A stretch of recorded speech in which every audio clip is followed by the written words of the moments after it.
Okay, so he's going to be pulling that around in a couple of minutes. This CUDA has been here 2.5 years. You know that because you've worked on it. I was here when it came. Yep. You're new to everything that's here. That car, when it started life, was in worse shape, absolutely worse shape than any other car that we've got out here. Inside? It's really hot. Yeah. Should have did it on the shaded side. No, we can't. Can we roll through this quicker? Or? The bottom line is 1970 CUDA 340 automatic, rear window louvers, hockey stick stripe, rear spoiler. He's creating his own wind. It's like rain. This car, I'll show you. Here it comes. There it is. Wow. Hey, rewind that. On this very special episode of Graveyard Cars, we reveal the last-ditch efforts to restore our 1970 340 CUDA, revealing never-before-seen insight into its engine failures. Watch our newest ghoul, Dave, race against the clock to assemble and detail this car to perfection. Witness American muscle restored on this episode of Graveyard Cars.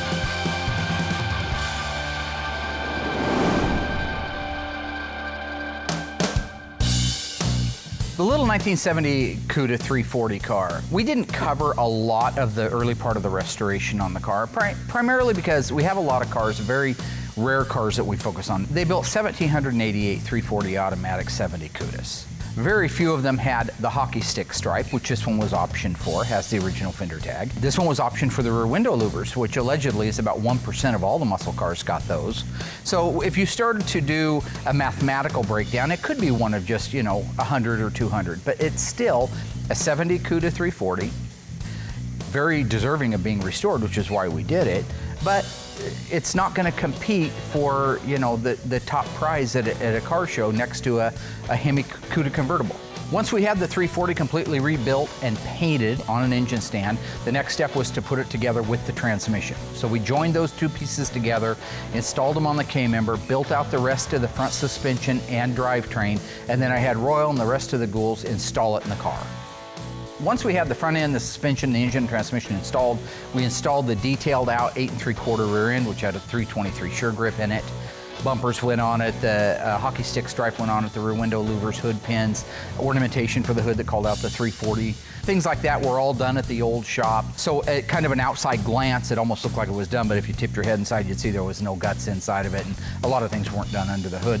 It was at that point that we were getting close to a transition into the new shop, so we loaded it up on the rollback, moved it over to the new shop for its final resting place before it was finished. When we took on the project, I had given the client my word that it was a 24-month turnaround. At the time 24 months had hit, literally there was about 8 months worth of work left on the car. So I got called out on the carpet, so to speak, by the owner saying, look, I've been patient 24 months, but you're months and months and months away from having this thing done. All those things are some of the stimulus behind why we made changes to the staff, changes to the shop. We needed to be on the offense rather than always on the defense. And one of the first things I did to put us on the offense was to hire Dave. My name's David Ray. I was a truck driver up in Montana and put in the application through Facebook, probably pretty close to early December. I didn't think, I'd ever get a call or anything like that. I've been, working on Mopars my whole life. I know them inside and out and, really have a passion for the cars and have a passion for the way Mark restores them, which is, to OEM, original, just like the way they, came off showroom floor, back in, 69, 70, whenever they were produced. So it's like a Disneyland for me. This would be my Disneyland. Because I hadn't really had any experience with Dave other than just looking at his resume, this was a great candidate for him to cut his teeth on. On the shift linkage on the 340 CUDA, there wasn't too many challenges. Automatics fairly straightforward and pretty easy. So Mark told me he wants to get the 340 CUDA running. So I'm going to get it all plumbed and get all the spark plug wires and everything set up, get firing order up TDC, get all fluids filled up and checked out. So I'm real excited to hear it run. It's not a super high dollar numbers matching car. If there are mistakes, if there are errors, or if there are things that go on that that we really wish hadn't, it's not going to be as detrimental to the bottom line or to the timeline for that matter. So a really good choice for him to get started at Graveyard Cars with. I thought that was a symbol, 148. Yeah. Now what are we doing? The guy that doesn't work. Does that look like that same marking to you? Inherently, the most tedious part of an OE restoration, by definition, is the fact that you're putting it back together OEM. If you don't have a perfect unrestored original example setting next to you, you need reference material. That's why I use Dave's books. Dave Weiss has been putting these books out for several years now. They are the most comprehensive and accurate set of books that you can buy for OEM restoration. He has all kinds of stuff. You got your nuts, bolts, and fasteners, which is very important. Then OE judging and top finer points of detail. And that's where we learn what markings go on an engine or on a rear end or on a transmission. So I always go to those books when I don't have an exact perfect original copy to go from. Anyway, if I put that in there and I just need to connect a cable underneath there for the starter, we could probably get that thing running. You just want to get it running this morning? I want to get it, we gotta get it done. You just gotta get it done. Yeah. Looks like we're gonna get the engine started, so I'm pretty nervous, but I hope it all goes well. I checked all my things twice, so keeping positive thoughts. So how are we starting this without the wiring, boss? We're just gonna use a remote starter on it. So what we'll do is... Still gotta run a hot wire to the coil. Well, this one doesn't have the dash in it. Yeah, we'll have to run a hot wire over to the coil. Ballast resistor. So we don't have the dash right now for the 340 CUDA, so we have to hot wire it, which isn't too difficult. We just run a hot lead from the battery directly to the ballast resistor to charge the coil, and put a remote starter on the starter so we can light it up. That's why they have a ballast resistor in there. Okay. So a lot of people that hot wire a car, they'll take a wire from the positive side, which is a full 12 volts, probably closer to 13 by the time they're all charged up, even 14 in some cases. So we're getting ready to light off the 340 CUDA. So I'm hoping everything goes well. I'm pretty nervous. This is our first motor I'm gonna light off, so I'm pretty excited and nervous all at the same time. Yeah, I'm gonna blow this baby up and see. Blow this baby up. Lower up. You know, in a twist of irony, we had not actually received our engine run stand until after the engine was already built, painted, and ready to go together. So I didn't have an opportunity to fire this engine up prior to this. So I'm a little bit nervous because I've had it bite me in the butt before, and that's why we have the engine run stand. So now it's almost like, okay, a little bit of rolling the dice. I have confidence in my engine building, but at the same time, it's nice to have that extra little good feeling that you know the engine's already been started, already been ran, already been broke in, and is ready to go. You gotta hook that lead up. One of the things that'll help a lot, yeah. Oh, I just... Oh, that sounded good. Advance it, bring it towards me. There you go. Try it there a little bit.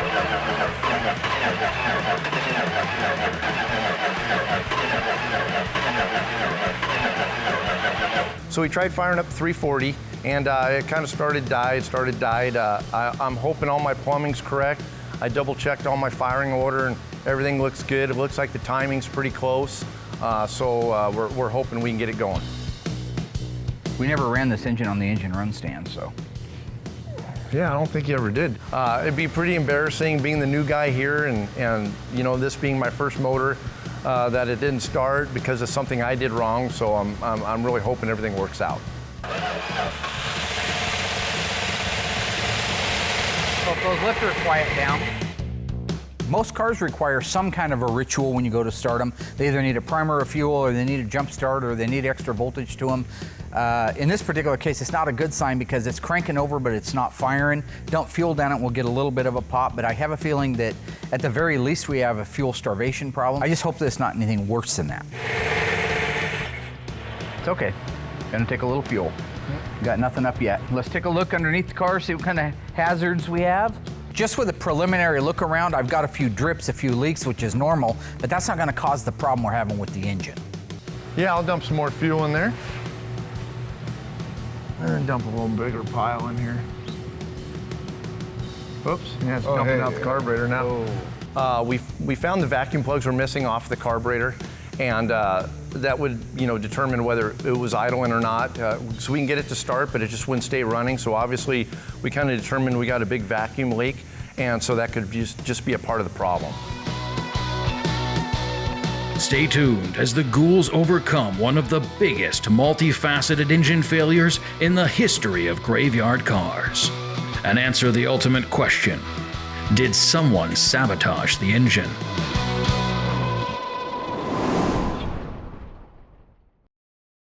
On this very special episode of Graveyard Cars, we reveal the last-ditch efforts to restore our 1970 340 CUDA and answer the ultimate question: did someone sabotage the engine?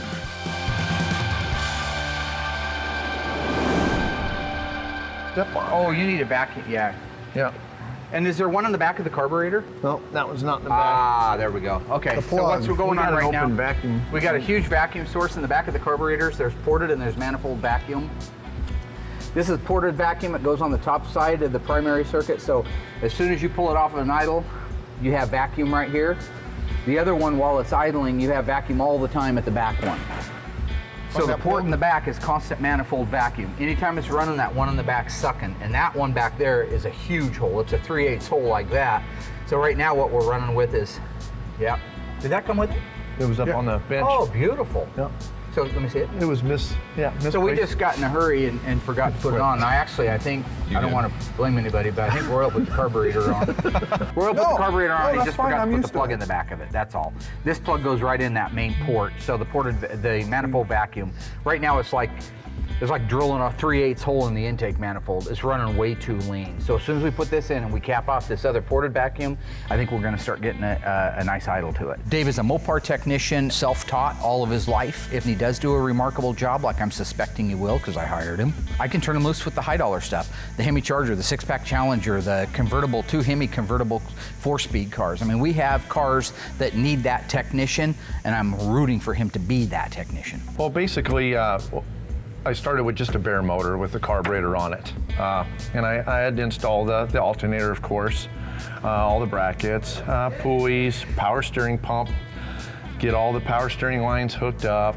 You know, basically everything you see on here, all your upper, lower radiator hoses, your distributor, all your spark plugs, plug wires, all the hoses, all the wiring in the car. And as you can see, the car still doesn't have the dash assembly in it, so we have no heater core in there, so I actually ran a bypass line on here so we can get it running today. Yeah, we got oil in it and antifreeze in it, transmission fluid, some power steering fluid, so as long as we get spark and fuel, we should be ready to go. Right there. Just used to it.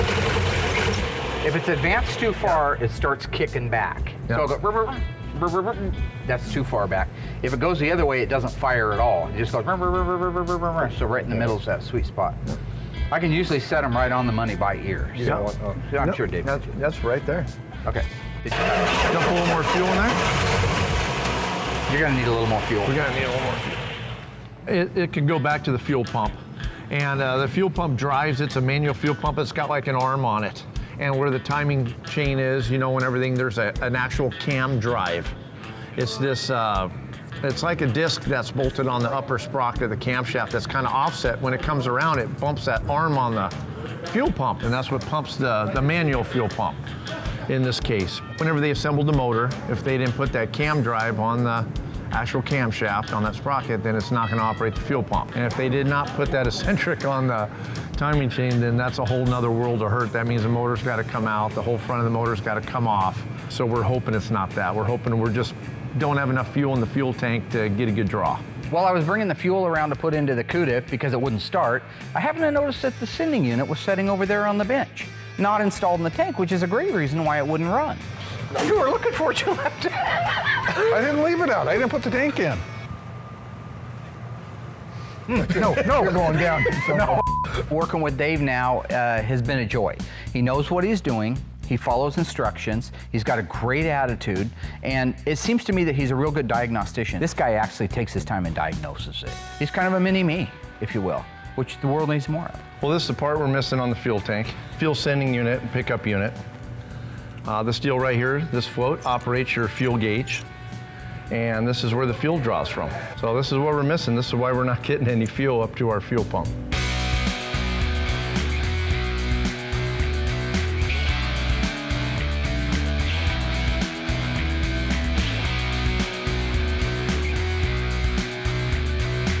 Let's start this mother humper.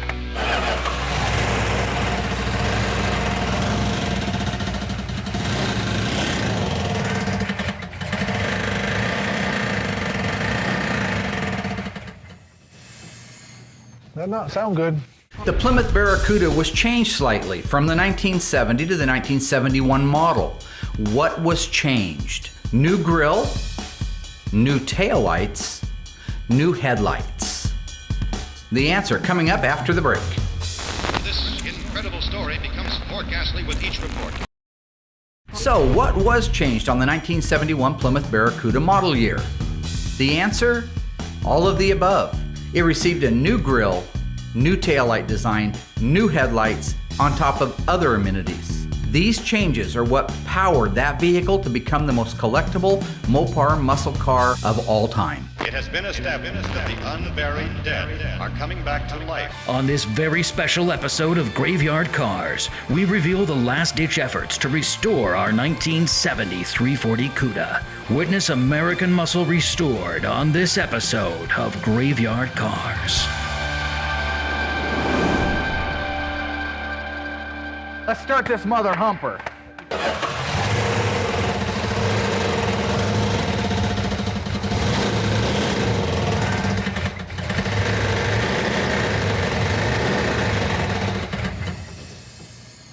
That not sound good.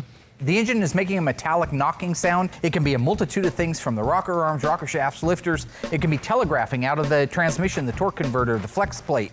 The crankshaft could have a problem. The only thing I hope is whatever it is that's causing this unfavorable sound is not a massive overhaul. Okay, it's in the revolution of the motor. It's not top end. It's got to be, so it could be the starter. The starter would be hanging out, right? I grabbed it and it was fine. I grabbed it when it was running. It wasn't that. I can't feel anything anywhere. You know, any vibration. Turn the drive shaft. Can't.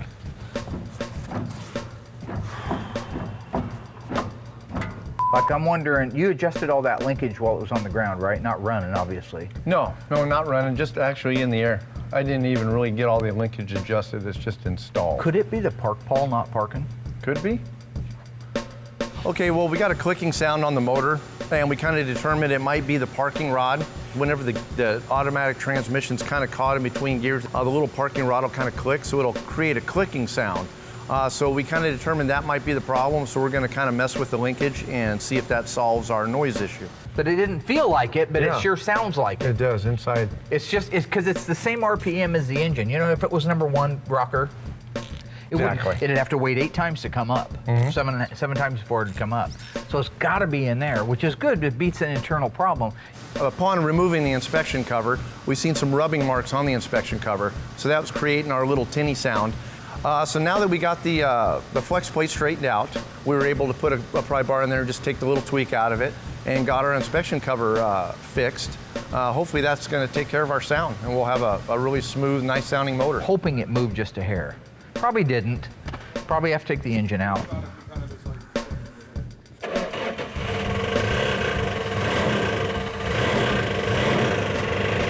We're going to take the car outside and run it for a little while longer, try to put a little load on it, and see if it improves or if it gets worse.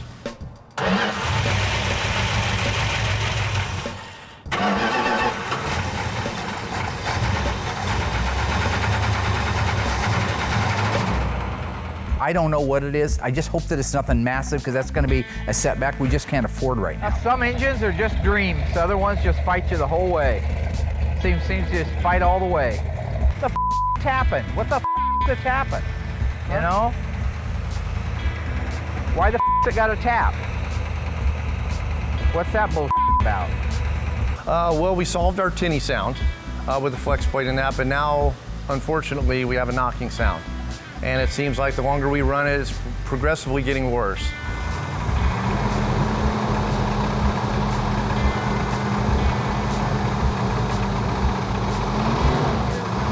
Engines shouldn't make noise when you first start them. This has a metallic clanking sound to it. It's so loud that I can't tell whether it's in the valve train, if it's in the lifters, if it's telegraphing out of the torque converter where maybe the flex plate's hitting the shield. Is it a lower bottom end? I don't know what it is. I just hope that it's nothing massive, because that's going to be a setback we just can't afford right now.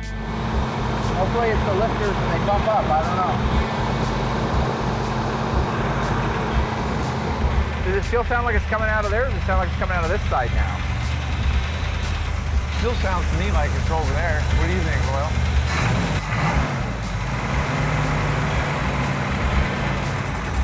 Well, you know that ain't right. I don't get it. I don't understand it. It's simple as can be, and it just is. It's not. This station will remain on the air day and night. On this very special episode of Graveyard Cars, we reveal the last-ditch efforts to restore our 1970 340 CUDA. Witness American muscle restored on this episode of Graveyard Cars.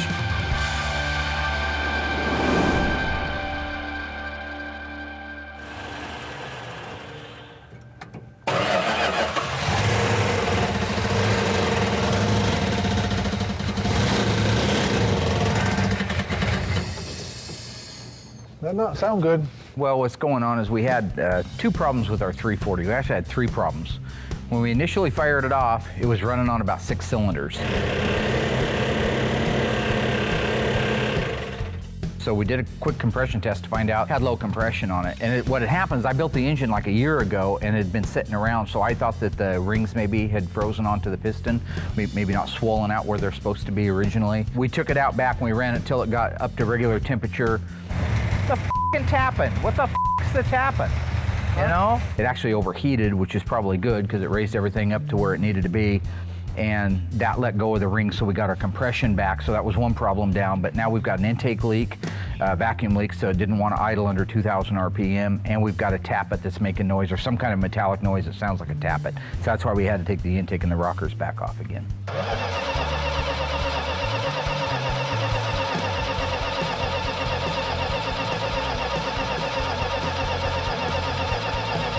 Okay, let's just go ahead and take the rocker arm assembly off of there, push rods. Let's get everything over to the solvent tank, wash it down, and take a look at it. Yep. Okay. Get a good look at all the rockers. All right. Sounds good. I'm gonna clean these rockers up to see if I can find out if there's a plugged up oil galley, any cracks, you know, something that might cause us to lose pressure up there to make these clatter. Huh.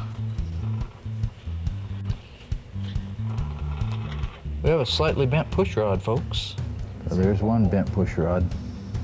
The bent push rods are something that usually happens when an engine backfires. Sometimes it puts a lot of pressure on that valve instantly and it can cause a bend in it. If an engine seizes, the top end's still moving, that can cause a bent push rod. The bends in these rods, there's only a few and they're very, very slight. So I don't think that they're the contributing factor to, certainly not our noise, but they could be contributing to our poor run condition. Yeah, watch. More right. Yeah. This is the one in the suspect hole. That's the one in the hole that I suspect made a noise. So I think there's only so many things that can cause that clattering. So I'm gonna order the lifters, Those are little mushrooms. Were you interrupting me? Sorry. It's okay. Just looking at the I know you like mushrooms. Since we're chasing down a multitude of problems with the engine, the noise primarily, and the poor run condition on it, I think it's just going to be prudent to go back through, change out the rocker shaft assemblies with another used, known good one that we have here, put in all new lifters and all new push rods, and really, by and large, that should take care of our problem. And then look at the intake. Yeah. This came with the kit. You had a leak, right? I mean, Look obviously. at it. Part of the runnability with the engine is going to be the intake leak. Typically speaking, when I put these LA engines together, the 273, 318, 340, 360s, I just use a gasket type material that goes between the manifold and the heads. This particular engine kit came with a metallic one, very similar to the big blocks that use the Valley Pan. They have a metallic gasket that has a raised rib around it. That raised rib is designed that when it's sandwiched between the mating surface of the cylinder head and the mating surface of the intake manifold, it smashes that flat and that creates your seal. In this case, we had some of the rib on portions of the manifold gasket that were crushed, but then we had other ones that weren't even touched, telling me it was a direct intake leak. So hopefully a combination of the direct intake leak, the bent push rods, possibly a lifter that's collapsed and not running right, should cure all of our problems. This crushed down here, it's crushed on this, but look at these up here. Yeah. It wasn't even seating. So we replace the intake gasket when we go back together, obviously, and that should cure our problem.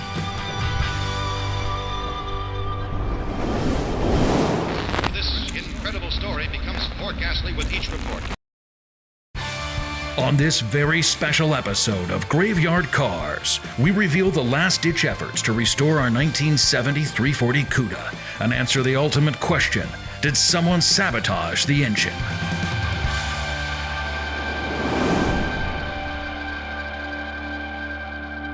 So right now what we're doing is the guys are going back together with the top end on the 340. When we tore it apart, we really didn't find too much that was definitive other than the intake gasket wasn't completely smashed and sealed, so I think that our intake was our leak.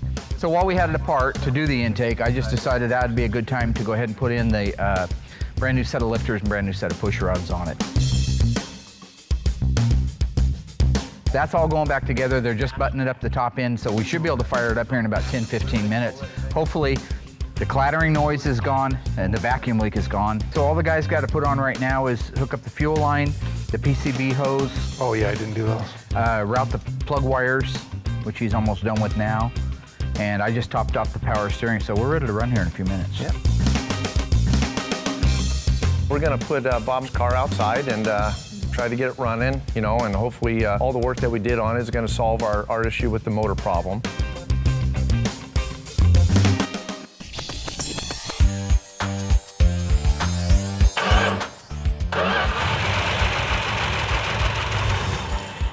That's the way it's supposed to Bump run. me up just a hair more timing. Up ahead. Yep. Yep.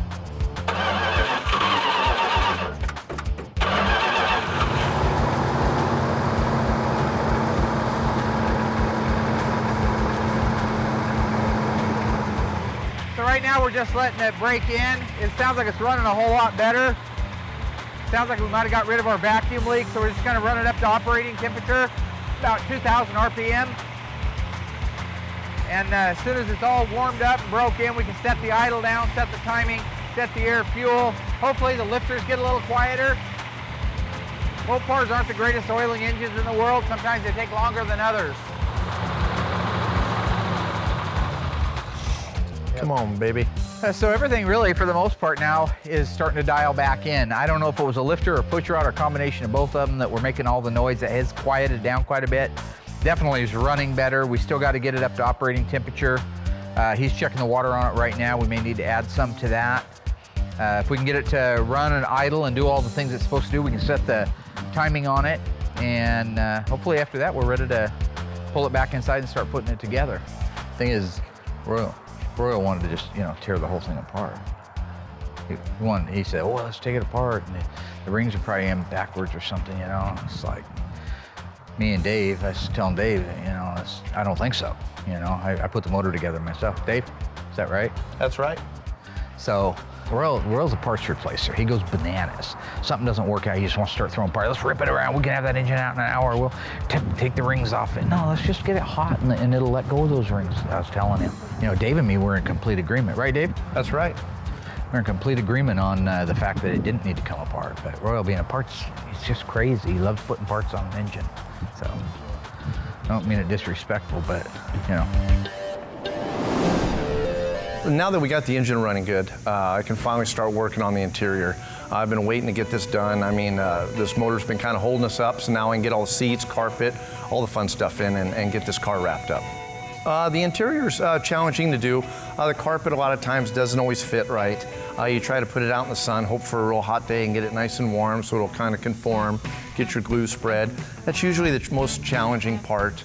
The rest is pretty cut and dry. I mean, installing seats. Rear seats are usually a pain. New interior isn't smashed like original interiors. The seats just don't pop in. They take a lot of work to get them in. But other than that, I mean, once everything starts flowing, I mean, you keep pretty good rhythm and get it knocked out pretty fast. Now that the interior's done, the car's totally come alive. It looks totally awesome. It's coming together just perfectly.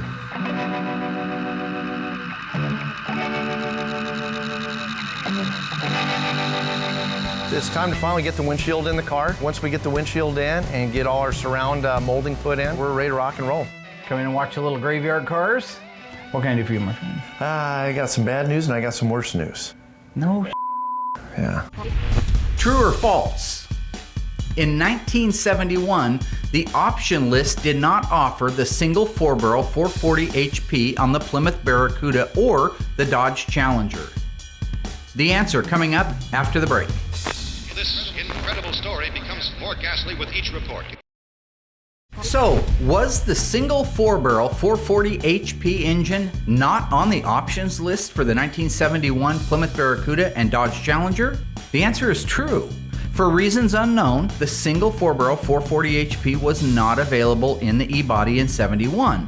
It was available in 70, of course, and then no big blocks were available from 72 to 74. In 1971, if you had an E-body and you wanted a 440, you got 3 2-barrel carburetors. This incredible story becomes more ghastly with each report. On this very special episode of Graveyard Cars, we reveal the last-ditch efforts to restore our 1970 340 CUDA and answer the ultimate question: was the 340 engine sabotaged?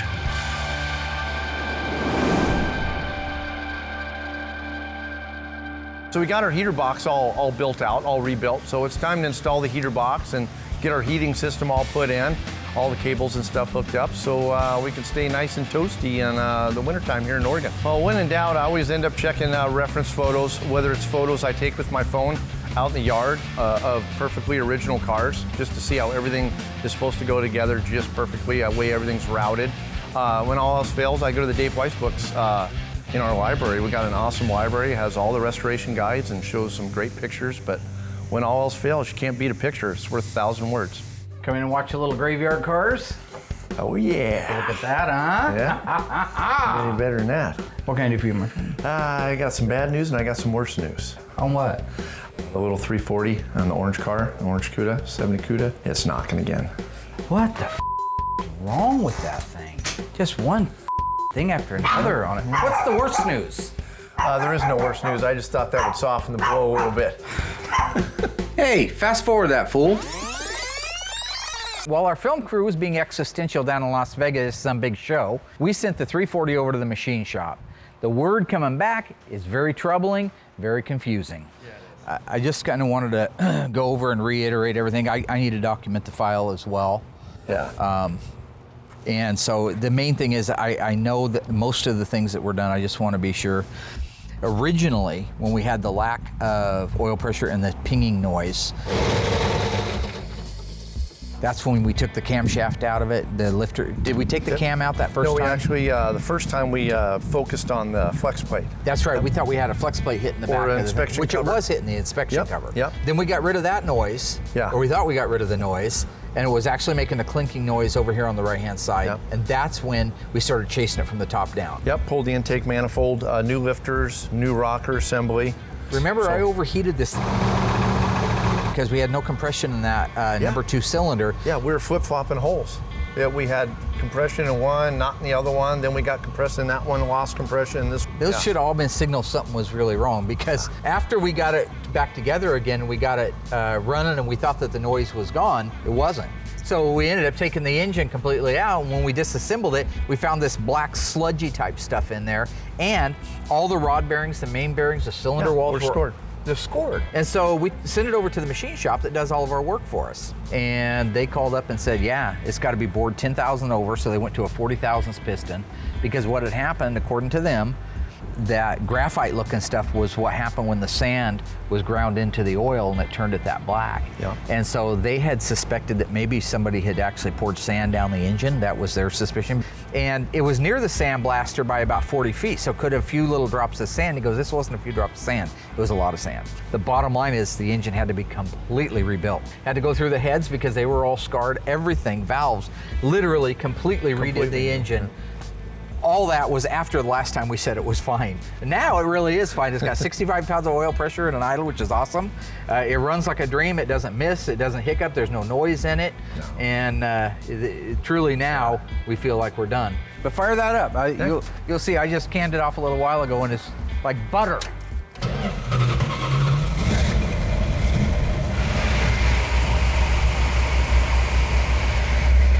That's awesome. Yep, she's good to go now. All right, good job, buddy. I think we got a happy customer coming. Yeah, we do. The question on everybody's mind is, was the engine sabotaged? Well, these are the facts of the case. January 15th, 2014, the engine was completely rebuilt by our local builder who inspected it this time, as well as myself. January 23rd, 2015, the engine failed. The machine shop reported that an excessive amount of sand was in the engine, causing the failure. They also reported there was no way that much sand could have gotten in the engine unless somebody intentionally put it there. These are the facts of the case, and they are undisputed. So the real question is, who had access to the engine? Who had something to gain by it failing? Who had the motivation to sabotage it? I don't know now, but I will know. I promise I will know. None of the cars are easy to restore. This particular little car, maybe it has been a little bit more taxing because of the failure of the 340 at the towards the end of the build, but I have no regrets. I love what I do for a living. This is a neat little car. They didn't make very many of them. While it isn't super high dollar and super desirable, it's still a great little Mopar to have back on the road again. You look back over the history of the car and really most people would have just passed on it. It was so rusty. You couldn't see through the rust. The original engine was gone. The original transmission was gone. Really, all of the little boxes that you would check were checked to say goodbye to that car. But at Graveyard Carz, that's not what we did. We brought it in, we cleaned it up, and we gave it hope. And through that hope, over a course of a couple of years, we are able now to present the world for the first time in probably 20 or 30 years with a completed 1970 CUDA 340 automatic, tour-red EV2, black interior, hockey stick car, rear window louvers, rear spoiler, hood pin car. This is very cool, rare, neat stuff that anybody else in the world would have written off, and we have brought it back to life. Okay, so he's going to be pulling that around in a couple of minutes. There it is! Ha-ha! Wow. Big day! This station will remain on the air day and night.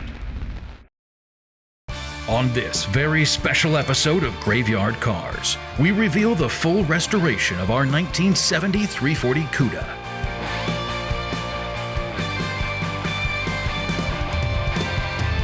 Mark and the Ghouls have resolved the engine failures, our newest Ghoul, Dave, has completed the assembly, and Mark has detailed the car to perfection. Stay tuned as the complete Graveyard Carz team witnesses the reveal of one of the most challenging builds to date.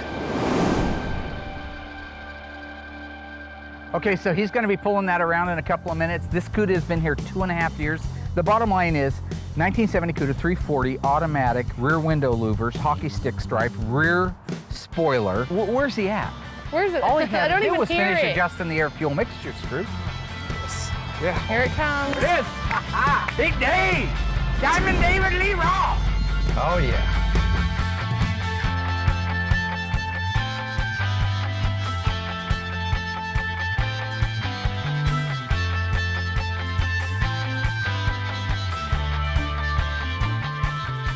If it was 1970 and you were looking to buy a car, I'm a salesman. I'm going to walk up to you and say, "Hey, how you doing there? This is old Crazy Earl, Crazy Seems Earl's fucking used natural, cars." don't it? Yeah. Hey, do you need to jump in and interrupt? You can go ahead and do it. No, do it. Do it all I was day. talking to Do it, Dave. interrupt freak. Jeez, why are you being all sensitive? You're an interrupt freak. Yep. Sorry, Dave, won't talk to you. Hey, this is old Crazy Bill down here. Crazy Bill's used cars. Come on down. Oh my Let me ask you God. something, you little filly. What kind of car are you looking for today? Fast car. You want a fast car? If you looked at all the cars that are on this lot right now, I got the car for you and it is on sale right now. 1970, the brand new body style Plymouth CUDA. You look like the kind of gal that might enjoy a Hemi orange or a Tour red car. You like the color? Yes. You like the hockey stick stripe? Yep. That's right. That's unique to the CUDA. Hockey stick stripe calls out the V8 on them, 340, 383, 440, and the legendary Hemi, which is too much car for a little girly like you. You know what I mean? It's 1970. This is sexy shit, man. I don't You know even what I'm know what to say to that. Anyway, let me tell you. Yeah. Come on over here. You're like a little girl. If you was driving this, Nancy, what would you want to see? You like them high back bucket seats? You like that, huh, boy? That's like a scene from Deliverance. No, but look at it. You got 340 cubic inch. It's a small block V8, 275 horsepower, 290 if it had the 3 2-barrels, which is available on the AAR and the TA Challenger. Is that a beautiful car, Yeah. though? What do you Let's think? see it. I mean, Let's see what what's it your looks like budget? Tell me inside. what your budget is. Well, I want to drive it. I'll let you Isn't drive that- it. that's why I Well, came? We don't like tire kickers on this lot. You got any money? Yeah. Where the money? My dad. Your My dad does. He plans on buying me a car. Your dad's gonna buy you a car. Yep. And does he have any problem with driving a 275 horsepower flashy car like this? Because the boys are gonna be all over this. They love these CUDAs. But I'll tell you what, if you want to go for a drive, you just help yourself. You hop right in behind the wheel there, take it for a little drive, let me know what you think. I mean, it had a lot of power. I've never driven anything with that much power. I felt like the engine was like, it was your legs, and then the steering wheel, and then the engine. Once So- you got it started. Yeah. Yeah. Okay, yeah, just turn the key, pump it, pump. That's where you let off.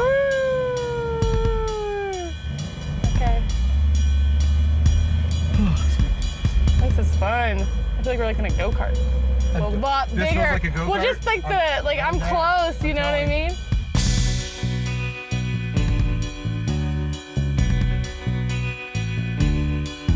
The car sounds good. It's not rattly. A lot of Cudas are rattly. This feels good. No, it's Dynamat, makes it nice and quiet. Isn't that nice?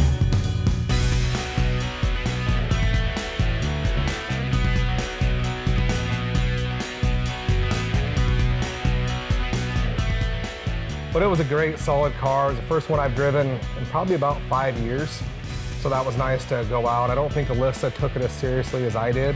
You know, stopping for pictures, stuff like that. You want to stop and picture hair? No, I'm gonna. Take a selfie or? Yeah, Oh, dang it, I forgot my phone. Give me yours, I'll get a selfie. You know, it's kind of...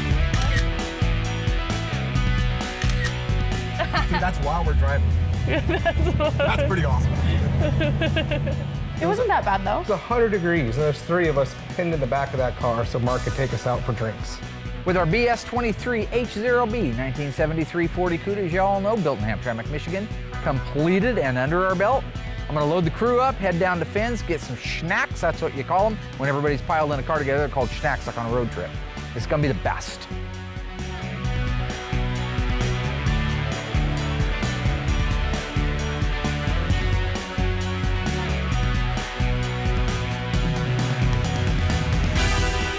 Anything you want. Ooh, milkshakes. No. I want. Anything that comes out of Root beer, good call. yelling at me, hollering at me. I don't remember Hey there. that. Good, how are you? Yeah, you're probably noticing the car though. Oh God, Nope, do we have she to? Can we not do this? Yeah. It's beautiful. How can you not notice this car? I'm married though, so it's okay. Darn. Yeah, see, she is saying darn.